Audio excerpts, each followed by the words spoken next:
Welcome to Growing Up, a podcast about children and young people. These podcasts were written and produced in association with the Living Assessments Project and funded by the Wellcome Trust. This is the Spotlight series. I am Monique, your host from the University of Kent, and in this series my guests share their childhood memories from the UK and elsewhere in the world, from World War II to the 21st century, all true life stories, all unique reflections of their era. In this episode we meet Karu and travel with him to 1950s Ceylon, nowadays Sri Lanka. We hear what it was like growing up in a small agricultural village, going to school and developing an unstoppable thirst for education. We'll also learn about young Karu's coping mechanism when confronted with his father's temper and caning, and how this led to his final escape across the continents. My name is Karunaratne. That's the full name. I'm called Karu. Well, I was born in what was then called Ceylon. So I was born in the countryside, actually a small village outside a small town, a place called Siripella. The total population of my village was about 23 people. And being born in 1947, I was born a British subject. About 1 year after my birth, Sri Lanka or Ceylon gained independence. So then I became a Ceylonese, and 1971 I became Sri Lankan. My grandfather was a farmer. We had a bit of land, enough for ourselves. We cultivated paddy. In our area, we had mostly coconut cultivation and paddy cultivation. And my father was an accountant, particular shop. What is paddy? Paddy is what we eat every day, rice. My father was manager of a cooperative shop.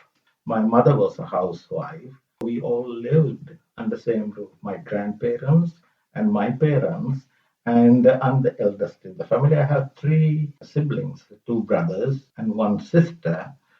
Very much a rural, peaceful life we had in terms of the environment, the food we ate and all that. Healthy life, happy life with other children in the village, in the school. It was a pleasant part of my history that I could remember.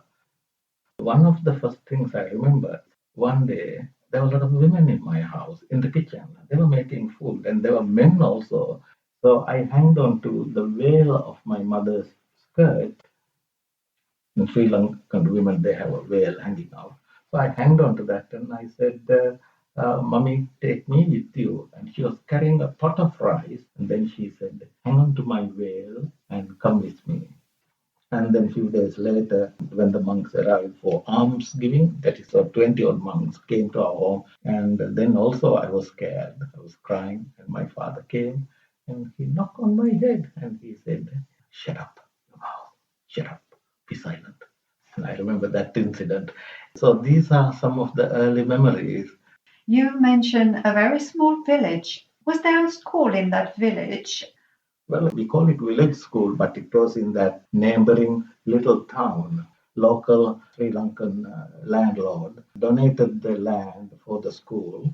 It was a private school, and it was about 1.5 kilometers away from my home. I walked to the place every morning. Back every afternoon about 1 o'clock we came home. Schools were over about 1 o'clock. We were about 80 students in the school. So that should give the size of the village or cluster of villages. My village itself had 23 people. Did you like school? Yes, I did. One day I remember I was in the first grade. I was 5 years of age. The teacher came to our class and he said, I'm going to teach you mathematics. Then we said, boring. Then he said, but I'm going to tell you a story. Then he said, yippee, that's very good. So he was talking to us about a little pond that was there. There was a mother crocodile, and then there was a father crocodile. And after some time in this pond, there were 3 baby crocodiles. Then he started scratching his head. How many are they all together? I can't remember. Can you help me? How many crocodiles were there all together? So we held our hands up. We all shouted, five crocodiles. That's my first maths lesson. And so that was a delightful time learning. In your secondary school, what was your favorite subject? Well, I liked, of course, history, geography, English language, but I hated one subject, that was mathematics, because mathematics teacher caned us every day. So I hated him. But I remember one day this lady teacher, she told us that, in our kind of village, rural background, she said, sometimes you may find neighbors are not very friendly with each other. But you, when you met their children, you address them nicely and be friendly with them.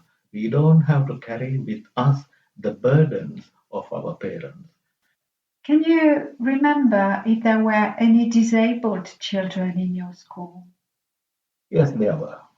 We did not have separate school for disabled people, but the teachers gave compensation for those people. Perhaps one who did not have good eyesight, so they could sit in the front, or perhaps somebody who cannot walk properly, so they did not have to do the sports and compete with others. So they had their own competitions and they were rewarded for what they could do. There were some who were undernourished, so they were helped by teachers, having to share, having to see the difficulties that other people had to go through. Like sometimes my mother would prepare the lunch for me and my sister. We took the lunch with us, and when we sit and eat, I would share my lunch box with another person who did not have the lunch.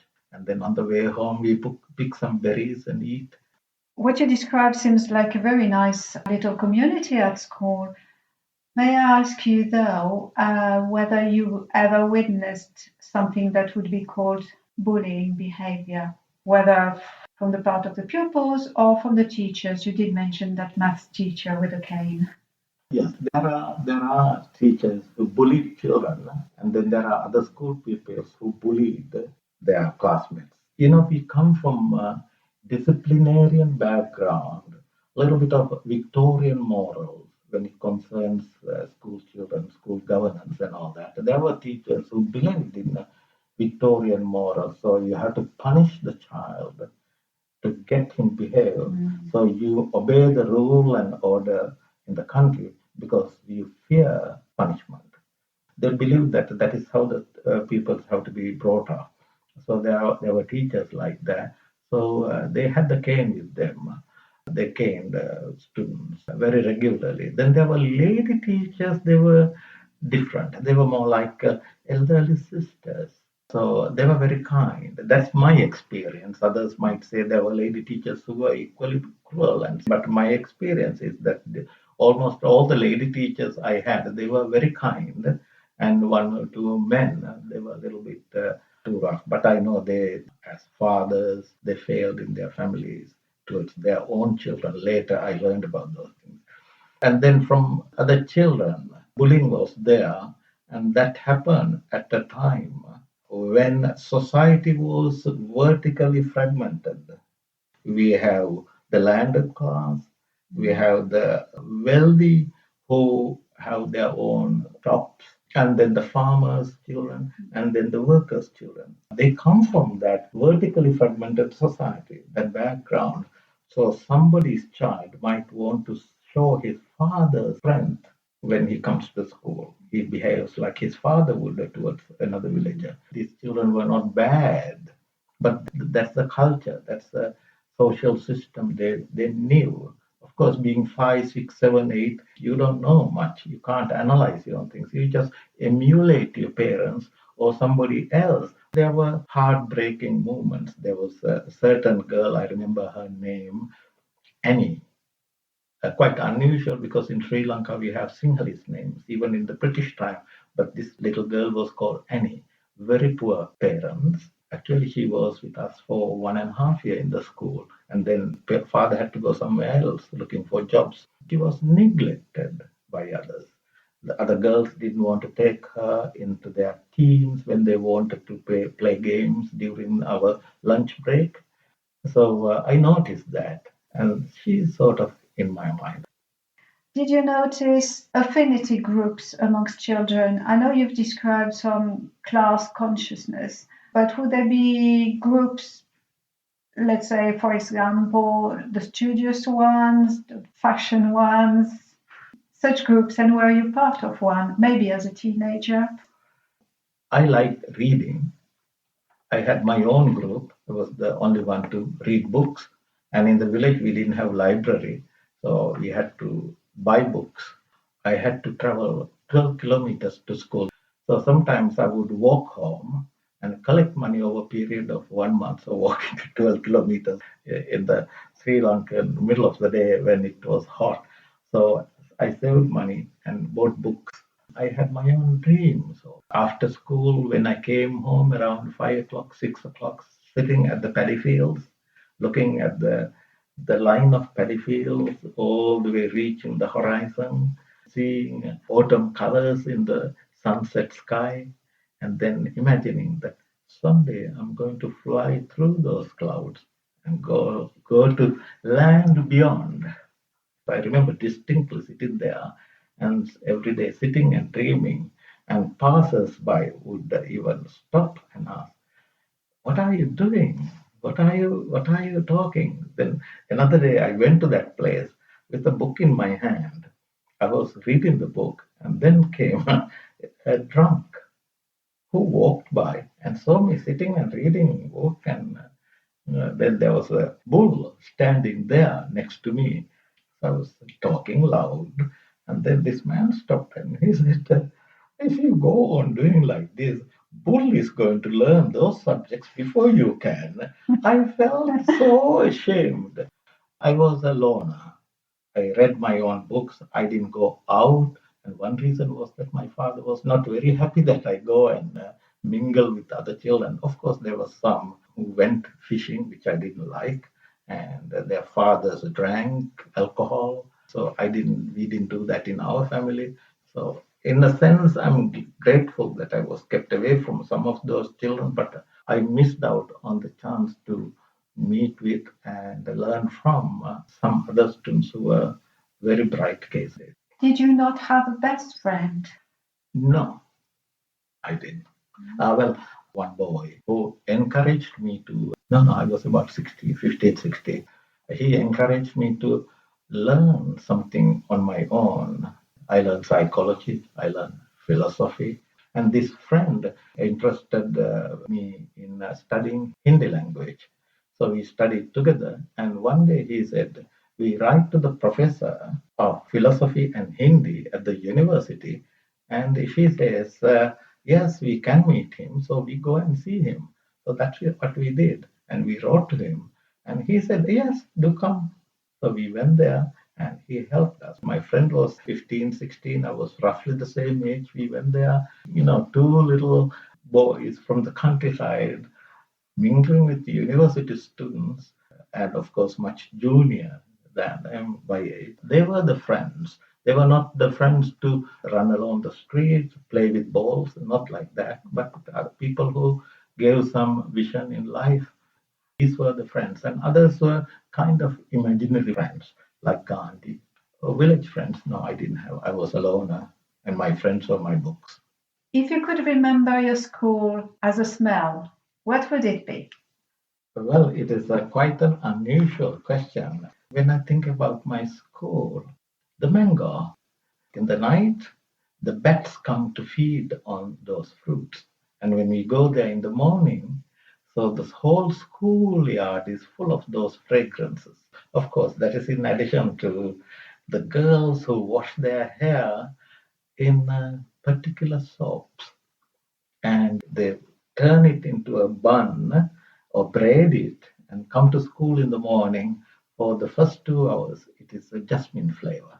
And then afterwards, it wears off. But remember, this is when I was 8 year old. So girls were from another planet. So we did not talk to them because we were scared of somebody laughing at us. but we felt the fragrance. That was a bit of communication without using words. When you were a very young child, where did you and with whom did you play generally? My sister and then my brothers who were quite young. So we three of us we played, and some children from the neighborhood also came to our compound, our yard.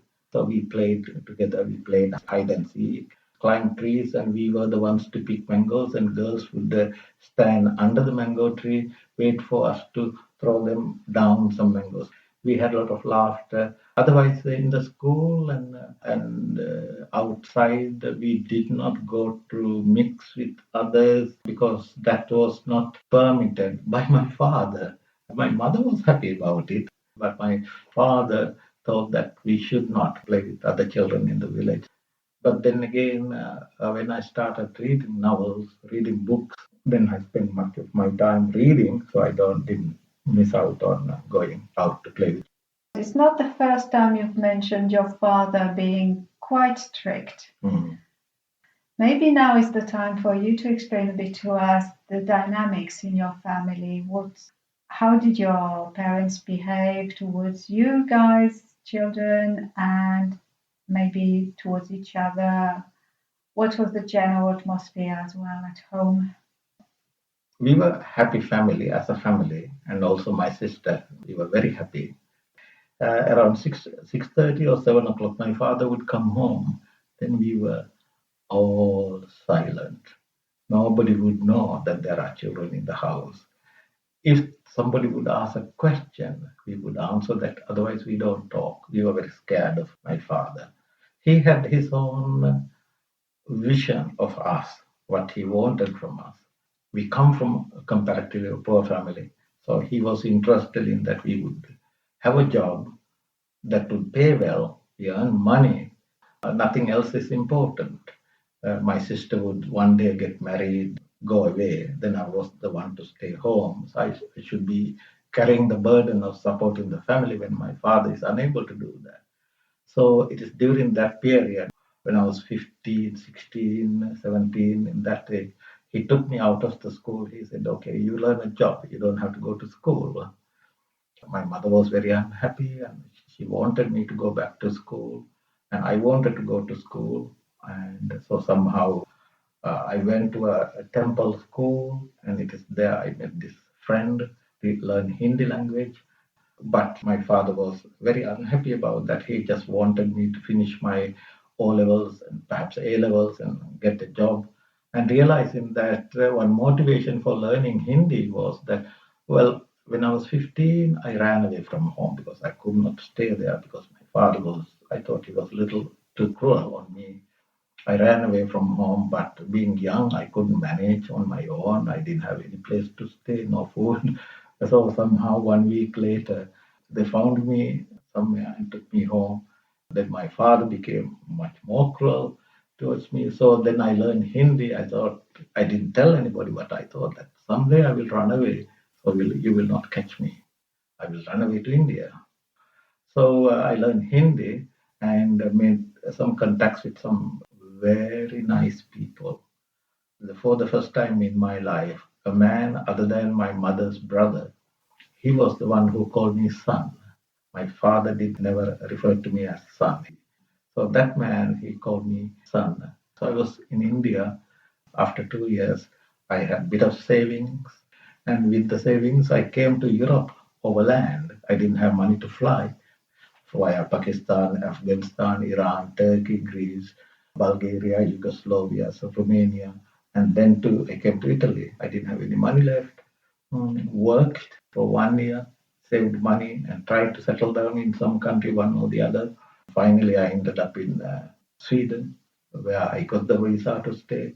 Because of my father's behavior, good thing was that I ran away from him and ran away in order to get the education. So he unwittingly put me in right track. Otherwise, if I stayed there, I would have been perhaps having my own little shop where I sell goods, whatever. It is okay to be a shopkeeper, but it is not what I wanted to do. And having come here, I did all these things, and I'm happy.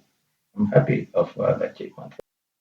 During your runaway period, Were you in touch at all with your parents? No, sadly not. I did not have the wisdom to keep in touch with my mother because she cried a lot. I heard my grandfather told me. For that, I feel sad. But I didn't want to be in touch with my father. For that, I don't feel sad. He should have known the consequence of experience I was going through. I don't have the anger which I had many years ago. Today, it is just kind of a melancholic memory. Did you get back in touch with your sister and brothers? Yes, indeed, I did that. Of course, when my mother was old, she said, "We have been away now for so many years. Come and spend some time with me before I die," she said. Did you ever have a discussion with your father about his attitude over the years? No, it was difficult because we lived in two different planets. My purpose was, when he got old, my purpose was not to remind him of the things he did and hurt him anymore. I didn't want to do that. So if there's any hurt, I can take it. Let him be, because all he could do is to say sorry. And I don't want my father to say that to me. I'm the son. But my mother was very, very sad over the things that happened. And my father and I, we remained distant friends towards the end.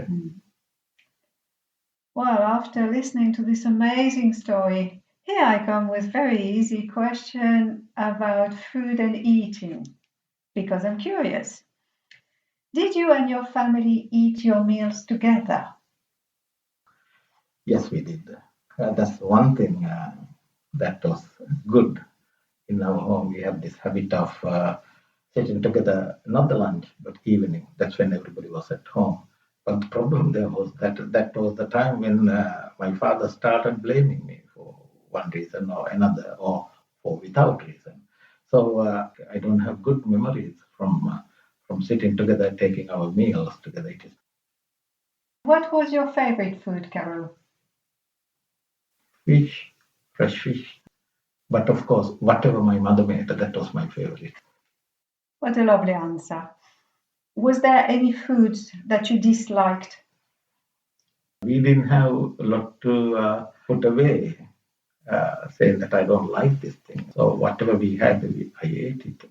But if I had a choice, I would have liked to eat green vegetables with lentils. There's a special way of making them with coconut milk. It is a stomach filler, very nutritious, and I love the way my mother prepared it.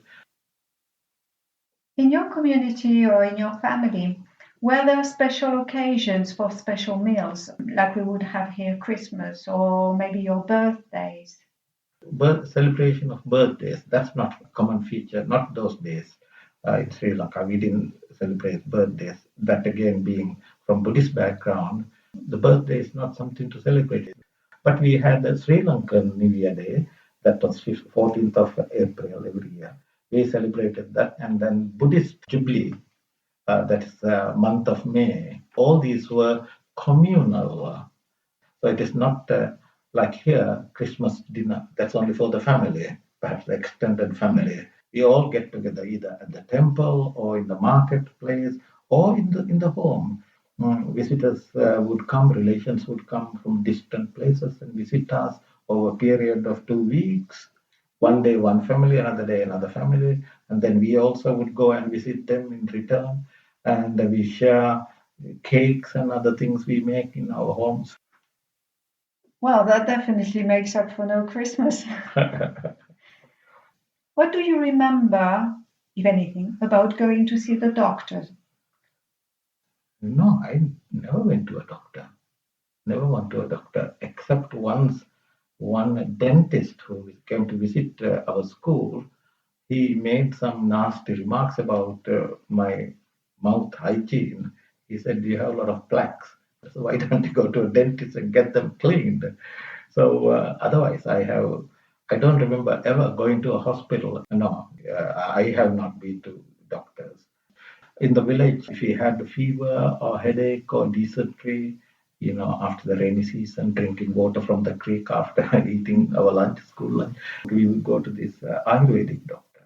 But going to Western doctors, which was an expensive affair in Sri Lanka. When were you the happiest during your childhood? Happiest every time, every moment. If my father would be a little bit upset with me, he would cane me, but I had my dream to look forward to. When my mother was next to me, that moment was happy. When I was a bigger boy, she would say, "Oh, you know, you are a big boy. I know you can manage. These are not difficult things for you." That's my happiest occasion. I could very easily escape into my paradise. Then I had all my fairies flying around me, and I was happy. I was in bliss with the book in my hand. Very powerful mind you have. When you were upset or worried, who did you go to for support? My dream world. Is there an object from your childhood that holds a particular importance to you? One thing was that when I was 13, 12, having learning to play the violin. So when I was young, I wanted to have a violin with me. And my father was not happy about playing the violin, so he didn't want to buy me one. So I could practice only when I was in the school. Sometimes I borrowed the school violin home over holiday periods and practiced on it. And then later I won a competition, won some money. With that, I bought a violin. Can you describe the influence that your childhood experiences has had on the person you are today? In Sri Lanka, in Sinhalese language, we have a saying. We say, when the dog comes to bite your leg, don't go to the dog and try to bite dog's leg. You walk your way, try to make your journey. So that's what I do. There's nothing that is going to make any negative impact. No experience will make negative impact in my life because that's not what I want to do. I don't want to punish people. Whatever they do, sometimes they do. There are some vicious people, handful of vicious people. And other people they do because they had to experience difficulties in their childhood, maybe. And therefore they don't know better behavior. So I don't want to punish them for what they have done. I want to correct myself. I don't want to be one of them. Other desire to learn, make friends as a result of difficulties and also the pleasant moments that I experienced as a child at home. My mother's love and the difficulties I had to go through otherwise. And also, it seems to me you forget to mention that given your father's difficult attitude towards you, you made sure you were a different type of father, didn't you? Yeah, that's a good thing. I remember at the age of 15, I was walking in our land and I was telling myself, I'm going to be a better father. Is there a particular smell or taste of food that takes you back in time? I remember moonlit night. That's when we went to the temple with my mother and the jasmine fragrance. That's something I remember. I remember my mother, she smelled jasmine all the time. The curry smell, that's another fragrance I remember. And especially if it is made by my mother. She said, I learned from my mother, my grandmother, my mother's mother. She said, I learned something from my mother. There has to be 5 ingredients or components to go with good dinner. One, food has to be served beautifully. It's like a painting, she said. Then it has to have a good fragrance. Then it has to taste nice. Then it has to be nutritious. Then you have to eat it in good company. As a last question, Karu, what advice would you give to your 10-year-old self? Don't be foolish. Doing few of the things I did those days. Read books, enjoy the world, smell the flowers, play the violin, write a poem, and then also study something serious. So that is the thing. I would not change a bit from what the advice I gave to myself when I was 10. Mm-hmm. It's the same advice. Thank you very much for sharing your memories with us, which were fascinating. Thank you very much. If you've enjoyed this episode, follow us on Twitter at living_assess. To find out more, search online for the Living Assessments Project.